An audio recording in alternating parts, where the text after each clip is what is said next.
Et votre invité aujourd'hui en direct sur Boursorama, c'est Bérengère Bonte. Bonjour. Bonjour. Journaliste à Europe 1. Vous publiez donc La République française du Qatar, petits arrangements et grandes compromissions. C'est aux éditions Fayard. On va être sincère, on a reçu il y a de cela, c'est en fin d'année, notre confrère Georges Malbruno pour nos très chers émirs.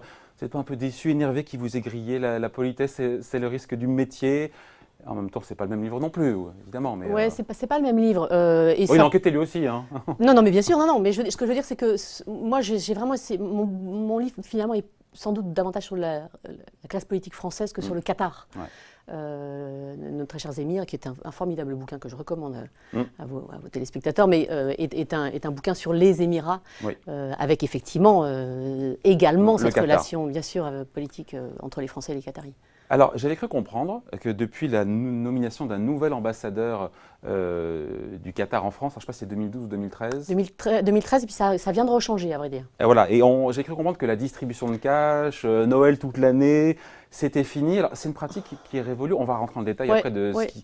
Il n'y a pas eu un après Il y a effectivement eu 10 années qui précèdent cette année de 2013 dont vous parlez, pendant lesquelles il y a un... C'était open bar. Hein. Voilà, c'était open bar, c'était une distribution de chèques. C'est assez amusant d'entendre les uns et les autres, les Français, qui maintenant vous expliquent que non, mais le chèque, ils l'ont donné à quelqu'un de leur circonscription, à une caserne de pompiers, à une athlète, etc. Bon, mais le fait est qu'il y a eu une distribution assez systématique, ici à Paris ou à Doha quand ils y allaient pour des week-ends de forum. C'était lui, c'était à cette époque. Voilà, lui, Mohamed Al-Kouari, qui a été nommé à Washington et puis qui vient de revenir en Europe, qui est en Espagne actuellement.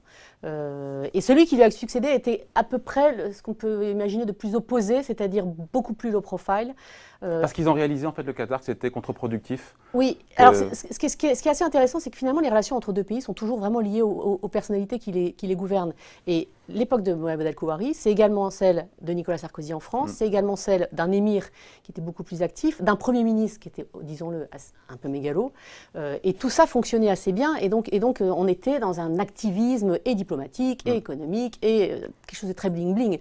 En France, on a changé de président, on a changé d'ambassadeur du Qatar, eux ont changé d'émir, et tout ça a quand même pas mal évolué. Ceci étant, la relation ne s'est pas arrêtée. Et moi, mon propos, il est, de dire que certains ont continué à aller tendre la main, mais du coup se sont pris... Alors qui maintenant, il faut donner des noms. Qui aujourd'hui a continué? Qui aujourd'hui continue alors qu'il y a un changement comme de politique apparemment de la part du Qatar qui n'est plus là pour inviter tout le monde, distribuer des cadeaux, du cash. Il y a un cas qui est très frappant qui est celui de Rachida Dati, qui a une relation qui a été assez intense pendant le quinquennat de Nicolas Sarkozy avec le Qatar, quand elle était ministre de la Justice.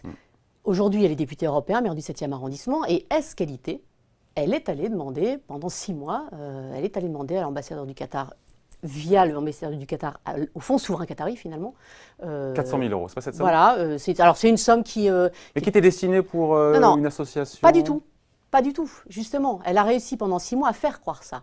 Et la chose très intéressante, ça l'a rendue, moi j'ai cherché, elle a essuyé un refus. Moi j'ai voulu trouver la lettre de refus parce qu'elle existe. Moi c'est un peu ma façon de travailler, quoi. À un moment il me faut un document, d'autant qu'elle conteste ça. Ça m'a valu des coups de fil, mais incendiaires de sa part. Le fait que j'ai cherché, évidemment, alors c'est la classique d'une enquête, vous essayez de contacter l'opposition, son cabinet à Paris, son cabinet à Bruxelles, etc. Personne n'était au courant de cette prétendue association d'ambassadeurs qui n'avait pas de sens. Et en réalité, la lettre de refus que j'ai eue en main, qui vient du Fonds souverain qatari, lui dit « Your Excellency, merci beaucoup pour la formidable opportunité que vous nous avez proposée d'investir dans votre société, Alpha One Energy 2. » Dans votre société?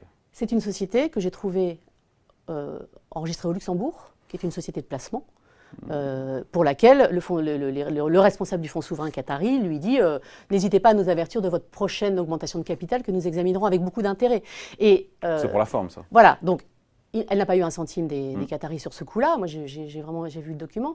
Mais cette demande est faite escalité, c'est-à-dire que c'est vraiment le courrier est reparti à la mairie du 7e, Madame la ministre, Madame la députée européenne, maire du 7e arrondissement.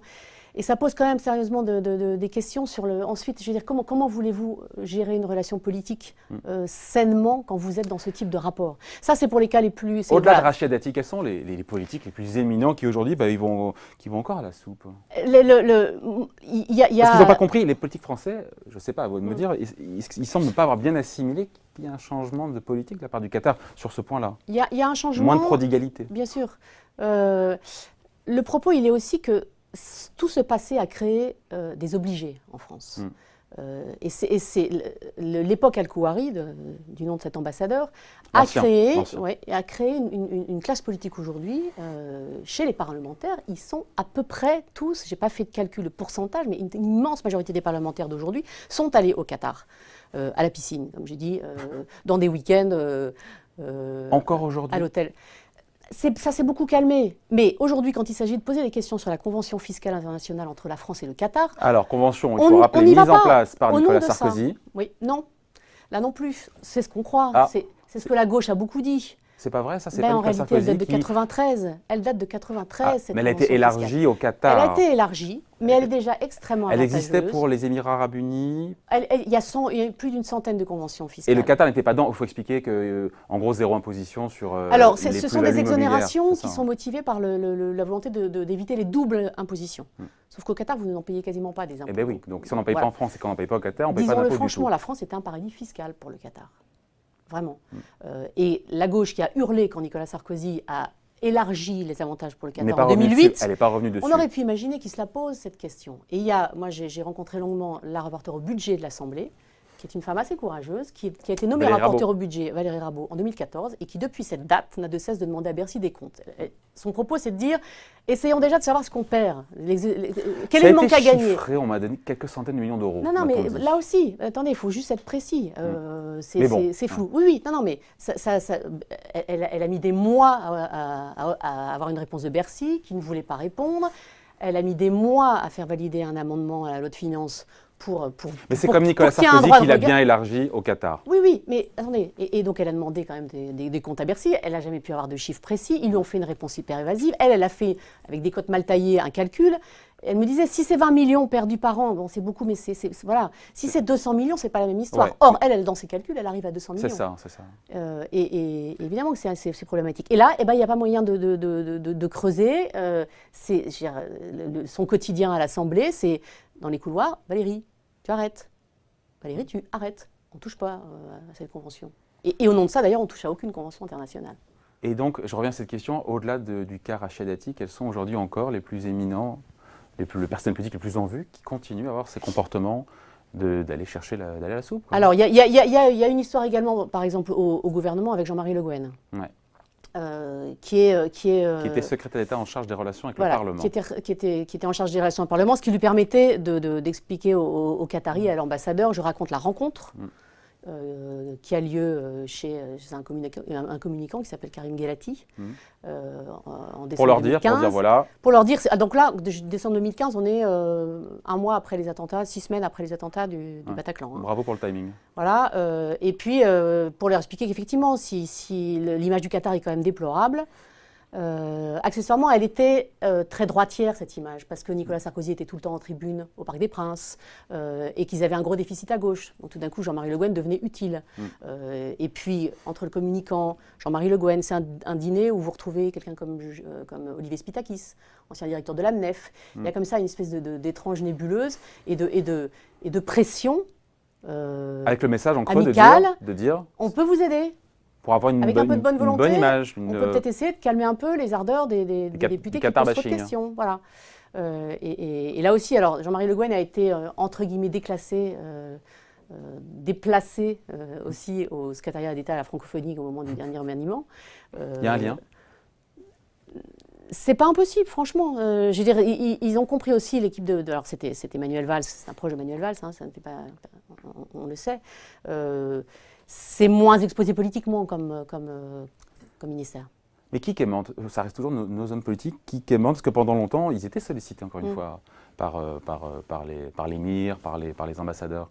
Aujourd'hui, encore une fois, donc au-delà du cas Dati et du cas Le Guen, ça reste les amitiés. L'amitié, c'est rigolo encore que l'amitié parlementaire France-Qatar présidée, le groupe d'amitié parlementaire présidé par Maurice Leroy, proche de Nicolas Sarkozy. Qui n'a d'amitié parlementaire que le nom, puisqu'il n'y a pas de parlement au Qatar. Oui, je sais. Donc ce qui est quand même assez étrange. Ouais. Ce qui est un peu comique aussi, hein. qui est un groupe qui existe, budget nul, puisque tout est payé par l'émir à chaque fois qu'ils y vont. Donc il n'y a même pas de compte-rendu des déplacements, contrairement aux autres groupes d'amitié des autres pays. Il n'y a pas de rencontre officielle. Quand un ministre vient ici à Paris, il est reçu quand même à l'Assemblée. par quelques représentants du groupe, mais ça n'a pas de réalité, parce qu'il n'y a pas de Parlement en face. Bon. Le cas de Dominique de Villepin, il est intéressant, vous le racontez, je vous laisse... Alors, Dominique de Villepin, après, c'est un business qui est toujours très secret, parce que les Bédouins sont comme ça. Dominique de Villepin, ça va, ça vient, manifestement. Il a été très actif. Il était dans le Saint des Saints, très proche de l'émir. Il a hébergé la fille de l'émir, de l'ancien émir, Mayassa, qui est la sœur de l'émir actuel, quand elle était étudiante à Sciences Po, à Paris. Ça lui a valu d'entrer dans certains conseils d'administration. C'est un business qui... Un business de quoi? D'avocat d'affaires? D'avocat d'affaires, oui, bien sûr, c'est ça. Le conseil. Qu'il n'est plus, d'ailleurs, il n'est même plus avocat. Il a rendu la robe, c'est quand même plus... Mais il continue à facile. facturer? Il continue à faire des... Bien sûr, il est consultant maintenant, en fait, sans avoir les inconvénients et la lourdeur d'une robe. Un avocat d'affaires vous a dit, vous l'avez écrit sans compter, que la plupart des ministres en exercice ou pas ont une petite société de conseil, qui leur permet de facturer. On a envie d'en savoir plus. Hein. Les Français ont cette terrible image au Qatar et dans le monde. French are the cheapest to buy, c'est ce que disait Georges Malbrouillon dans son livre, c'est ce qu'on lui racontait. Les Français sont les plus faciles à Une vulnérabilité qui est assez clairement identifiée par beaucoup de pays, et notamment par les Qataris. Mais encore une fois, ce qui m'embête, moi, dans cette histoire, c'est que, je dirais, après tout, ils pourraient aller tous en week-end à la piscine, à Doha, et puis, si on est un peu cynique, et revenir et faire le boulot. Et accepter qu'on pose les questions, et notamment sur la Convention officielle internationale. Mais il ne serait plus invité par la suite, il serait plus invité à la piscine. Après, il y a un sujet très intéressant, mais bien sûr, il y a un sujet très intéressant qui est le rapport avec le PSG, qui est évidemment la vitrine des Qataris en France. Il y a quelques mois, les Qataris ont obtenu le retour de supporters ultra qui ont créé des gros soucis. Il y a eu un mort en 2010. Tous les personnels techniques étaient contre, tous les responsables, directeur de la police contre le hooliganisme, préfet de police, directeur de la sécurité au PSG, et même le ministre de l'Intérieur, Bernard Cazeneuve, était contre. Nasser El Khelaifi, le président, a pris son baptême de pèlerin, est allé voir toute la place de Paris et a obtenu qu'on réintroduise les supporters ultra. Donc les contreparties à ces cadeaux, c'est pas seulement du soft power, c'est pas seulement éviter du Qatar bashing, c'est aussi parfois... C'est un rapport politique qui est faussé. C'est une confiance qui n'existe pas. La secrétaire d'État, la ministre déléguée aux Français de l'étranger s'est fait rouler dans la farine en 2014 quand elle est allée signer une convention entre le lycée français de Doha, franco-qatari de Doha, et la France. Le procureur du Qatar a fait un discours en arabe devant elle. Le problème, c'est que l'ambassade de France n'avait pas prévu d'interprète. Et il a dit exactement l'inverse de ce qu'il y avait dans l'accord qui était en train d'être signé, c'est-à-dire on va réenseigner la charia, on va séparer les femmes, les filles et les garçons. Enfin, voilà, l'inverse exact. Alors, ils se sont finalement arrangés autour d'un verre, le procureur s'est excusé, etc. Mais cette confiance-là, qui n'existe pas, cette vigilance, on peut quand même imaginer, moi quand je discute avec cette ministre, cette ancienne ministre, qui était absolument désolée, mais je lui dis, mais j'imagine que depuis vous avez mis des garde-fous, quelque chose de beaucoup plus carré. Il n'y a pas cette volonté politique, il n'y a pas cette volonté politique derrière. Donc rien n'a changé finalement. Tout le monde a changé, mais il faut que tout change pour que rien ne change. Mais tout a continué, oui. Bon. À propos rapidement du terrorisme, le Qatar dément ouvertement, à coup de communiqué, tout financement du terrorisme, malgré, on sait, les accusations répétées des services secrets américains. On se dit aussi que cette relation trouble, encore une fois, entre la France et le Qatar, s'empêche de s'interroger à voix haute sur les éventuels liens, peut-être pas du Qatar en tant qu'entité, mais peut-être de certains riches émirs dans le financement du terrorisme. Et c'est vrai que je me rappelle toujours, j'ai posé cette question à Jack Lang, qui était à votre place, et qui m'a dit, mais en gros, circuler, il n'y a rien à voir, quoi. Le Qatar aime la France depuis toujours et on ne parle pas de ça. Jack Lang qui vient de récupérer 2 millions du Qatar pour réparer les mouchoirs habillés de l'Institut du monde arabe et 5 millions de l'Arabie saoudite. Donc c'est sûr que c'est un rapport qui est peut-être un peu faussé par ça. Quand je parle du manque de vigilance, c'est vrai que c'est ça. Après, moi je n'arbitre pas honnêtement le financement du terrorisme. En revanche, au cours de l'enquête, ces derniers mois-là, à l'automne, j'ai eu, moi, écho de plusieurs sources très haut placées à Kaboul, à nouveau de financement qatari et saoudien de Daesh qui recrutent en direct qui recrutent à des tarifs bien plus élevés que les talibans pour mener des attentats contre les mosquées chiites. Je contacte le Quai d'Orsay là-dessus et on m'a dit mais vous vous rendez pas compte, bien sûr c'est impossible, comment ça, vous vous rendez compte de ce que vous dites, les Qataris, les mêmes avec qui on discute de la paix en Syrie, enfin franchement, voilà. si on n'accepte pas de poser des questions, encore une fois, très Mais sincèrement, pourquoi on ne pose plus les questions aujourd'hui, puisqu'il n'y a plus justement, il y a plus ce Noël toute l'année? Pourquoi est-ce que justement ça pourrait nous libérer la parole parce que ça qu'il y a des reste. contrats, parce qu'il y a des contrats, il y a des Mais contrats parce que d'armement, parce que les il y a le Qataris business. nous ont acheté 24 Rafales il y a 1 an et demi, parce que Total a récupéré la licence d'un très gros gisement de pétrole il y a 6 mois, pour toutes ces raisons-là.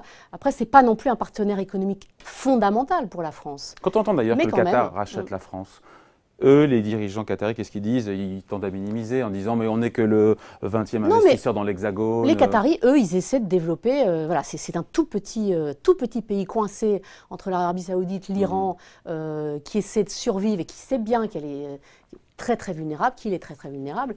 Eux, ils jouent leurs cartes. Voilà, ils ont beaucoup d'argent, ils sont assis sur plus de 100 ans de gaz. C'est d'ailleurs dans la région le pays qui s'en sort plutôt, l'un de ceux qui s'en sort le mieux, parce qu'avec une gestion assez vissée, je veux dire, la crise là a coûté cher quand même au pays tout autour. Et mine de rien, le jeune émir là, qui est arrivé en 2013, a plutôt été conforté par la crise, puisque toutes ces mesures de serrage de vis ont été validées par la bonne tenue du pays en fait. Bon voilà, pour en savoir plus, je vous renvoie bien sûr à votre ouvrage La République française du Qatar, petits arrangements et grandes compromissions. C'est aux éditions Fayard et c'est signé Bérengère Bonte, journaliste à Europe 1. Merci à vous. Merci Au beaucoup. revoir.